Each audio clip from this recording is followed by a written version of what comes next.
अस्सलामुअलैकुम। आज हम बहुत ही मज़े का डिज़र्ट बना रहे हैं। ये मैंने 3 कप दूध गर्म कर लिया है, उसमें से मैंने थोड़ा-सा निकाल लिया है। हाफ़ कप दूध मैंने निकाल के इसके अंदर 3 चम्मच हमने कस्टर्ड पाउडर डाल रहे हैं और अच्छी तरीके से इसको हमने मिक्स कर लेना है। ये वनीला कस्टर्ड मैंने लिया है, तो ये अच्छी तरीके से मैंने मिक्स कर लेना।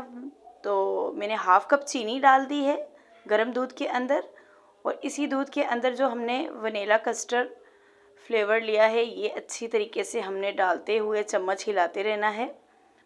तो ये देखिए अच्छी तरीके से मैंने मिक्स कर लिया है। तो ये देखिए अभी इसको मैं ठंडा करने के लिए रख दूँगी। ये मैंने गरमा लिया है, ये छोटे से साइज़ का गरमा है। आप गरमे को क्या कहते हैं मुझे ज़रूर बताइएगा कमेंट्स में। तो ये इसके मैंने बीज वगैरह रिमूव कर देने, इसको मैंने पतला-पतला सा चॉप कर देना है।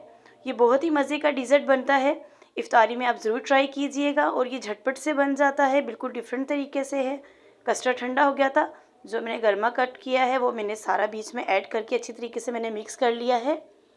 और ये छोटे-छोटे से गिलास हैं जिसके अंदर मैं अपनी डिज़र्ट डाल रही हूँ। तो ये बहुत ही मज़े की डिज़र्ट है, आपने ज़रूर इफ्तारी में ट्राई करनी है। मुझे दुआओं में याद रखिएगा। अल्लाह हाफ़िज़।